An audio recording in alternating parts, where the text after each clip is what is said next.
So my wife sent me this reel about The Rock's career. If you look at Arnold Schwarzenegger's career, look at the director he hitched his wagon to the most. It was, of course, the legendary James Cameron, who always put him in the best positions to succeed as an actor. He took way more risks than The Rock. Now, if we took a look at The Rock's career, what is probably the best director he's ever worked under? Probably Michael Bay, and surprise, one of his best performances is when he was his director in Pain and Gain. Dwayne over the years has chased the paycheck. He has chased the big box office numbers, the franchises. So I had this crazy game idea, managing a rising star's career through Hollywood. Each player has a chance to take on new projects using their schedule like workers. Projects will give you immediate cash and will have a randomized fame payout once it hits theaters. If the player only picks movies with big payouts, they'll miss out on the best projects and will end the game like The Rock with no meaningful legacy. So you just have this cool idea and you want to take it to the next level. In this video, I'm going to outline 3 tools that will get you started on getting your idea into the hands of a player. When you sit down to create for the first time, your goal is extremely simple.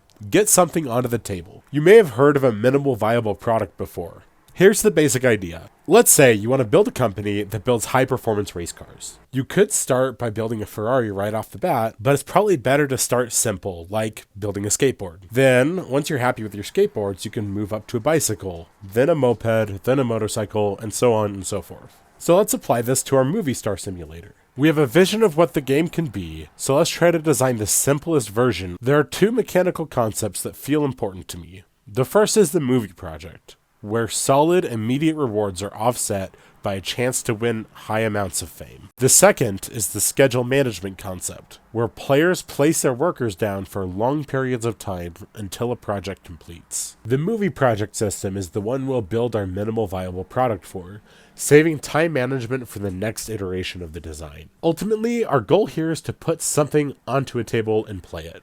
It won't be pretty, it won't be fun, but it will give you an idea of whether the project is worth pursuing. We have a clear objective in mind, and it's time to start building some game pieces. Software doesn't need to limit you at all. All you really need is a paper and pencil. That being said, I personally recommend using Canva.com. Canva is made to be easy to use and has a ton of in-app assets. And, most importantly, it's free. When I'm starting a project, the first thing I do is create a project file. I like to use a 10 by 10 inch square. This is where I keep all of my design work so I can refer to it quickly. Now that I have a main design file, I'll make an additional file for the cards. A standard playing card is 2.5 by 3.5 inches. Doing this in its own file will make it easier to manage as the project moves on. For most of the design work I do, I'll do it in the main design file or on a paper pad. The nice thing about working in the file is doing this saves your progress as well as your train of thought. It's a lot easier for me to pick up an old project on a Canva file rather than a bunch of written notes. Finally, now that we're ready with our first MVP, let's print it out. I have a running temporary print file on my Canva account that I use to create my printable pages. It's a standard page size file. We just need to insert all of our pictures and then download the file as a print PDF. And now, after a slightly tedious craft project, we're ready to drag a willing victim into trying out our first design. Now I really want to emphasize where your expectations should be. Your first design won't be fun. Your first design probably won't even be functional. That's okay.